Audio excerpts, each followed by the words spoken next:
आचार्य चतुरसेन शास्त्री जी के उपन्यास गोली का पाठ जन्मजात कलंकिनी। वाचनकर्ता अमित पांडे।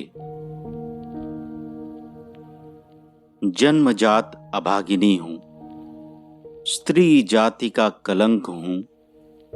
स्त्रियों में अधम है, परंतु मैं निर्दोष हूं, निष्पाप हूं। मेरा दुर्भाग्य मेरा अपना नहीं है, मेरी जाति का है, जाति परंपरा का है। हम पैदा ही इसलिए होते हैं कि कलंकित सन व्यतीत करें।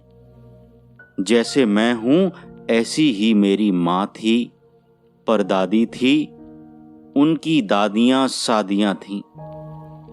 मेरी सब बहनें ऐसी ही हैं। मैंने जन्म से ही राज सुख भोगा। महल में पलकर मैं बड़ी हुई, रानी की भांति मैंने अपने यौवन का श्रृंगार किया। हीरे मोती मेरे लिए कंकर पत्थर के ढेर थे। मैं मोहरें लुटाती थी, सुनहरी परकट पर सोती थी, नित नए 56 भोग खाती थी। जरी के पर्दों वाली मखपाल पर बाहर निकलती थी या हाथी पर सुनहरे हौदे में बैठती थी। रंग महल में मेरा ही अदब चलता था।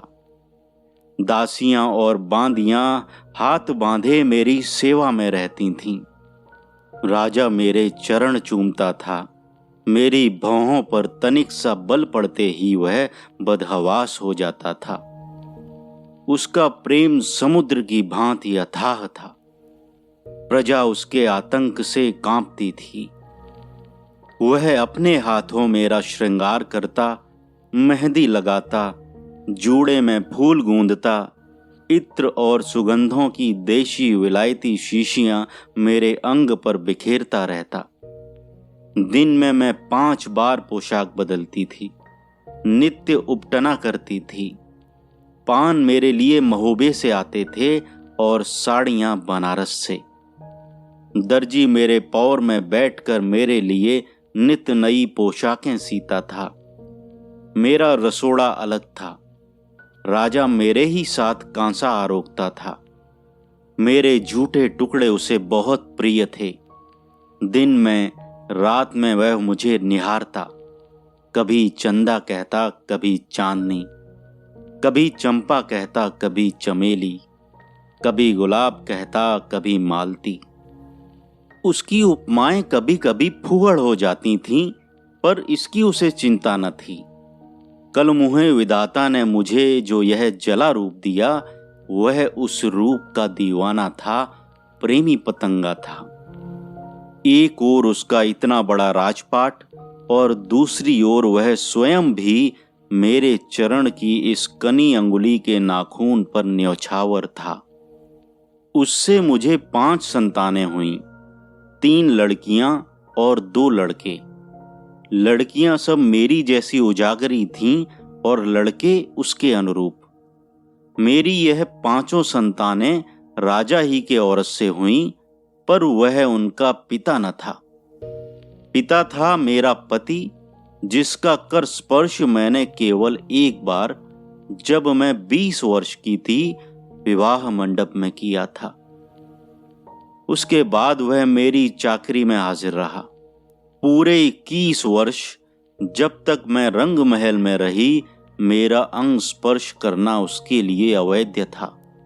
मेरे पलंग और मेरी पोशाकों की सार संभाल करने की उसकी नौकरी थी। वह नित्य ही सुख सेज को ताजे फलों से सजाता था।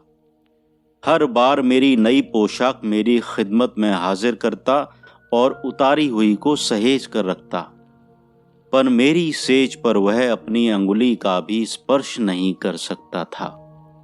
उस पर आरोहण करने का एकमात्र अधिकार था राजा का।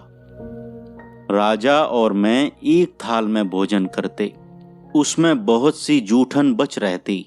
जब तक हम खाते रहते, विविध भोज्य पदार्थ अटाले के लोग परसते रहते।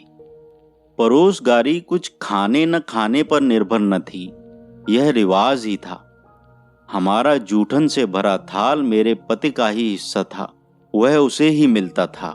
जिसकी वह सदैव पर अटाले की बाहरी पौर पर आतुरता से प्रतीक्षा करता रहता था।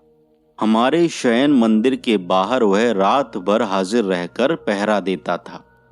अत्यंत विश्वसनीय यह काम उसे विश्वास पात्र समझकर ही सौंपा गया था। रात को 10 पलंग सेविकाएं हमारे शयन मंदिर में हाजिर रहती थीं। हमारी आवश्यकताओं की सूचनाएं वे उसे देतीं। कभी दारू की आवश्यकता होती, कभी झारी का पानी चुक जाता, कभी पानों की जरूरत पड़ती। ये सब सेवाएं वही करता था। वह एक सुंदर, तरुण, भावुक और प्रेमी पुरुष था। उसकी आंखें मेरे लिए प्यासी थीं, शरीर मेरे लिए भूखा था। उसकी भूख और प्यास मेरी आंखों से ओझल न थी।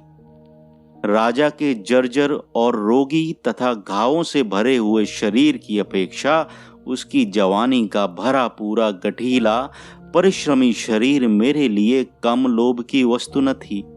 फिर वह मेरा परिणीत पति था, मैं उसकी विवाहिता स्त्री थी। परंतु मेरा धर्म मेरे साथ था, मैं उसे छू भी न सकती थी। उसकी प्यासी आंखें और भूखा शरीर देखकर बहुधा मुझे एक नशा जैसा हो जाता था। पर इससे क्या, मेरी सेज का स्वामी तो राजा था। उसके साथ तो मैं एक चाकर से अधिक व्यवहार नहीं कर सकती थी। बहुत बार उसने मेरे पैर दबाने की चाकरी करने की चिरीरी की। वह इसी बहाने मेरे शरीर को छूने का सुख लूटना चाह रहा था, पर मैंने स्वीकार न किया। कुछ अपने धर्म के भय से और कुछ इस भय से कि मेरा मन कहीं डिग न जाए। पर मैं उस पर कृपा बहुत करती। हमारा जूठा थाल तो उसे नित्य मिलता ही था। राजा के सब उतारे हुए वस्त्र भी मैं उसे दे देती, रंग महल की रद्दी और फालतू चीजें भी। उन सब से उसने अपना घर सजाया था और उस सजे हुए घर का उसे बहुत गर्व था।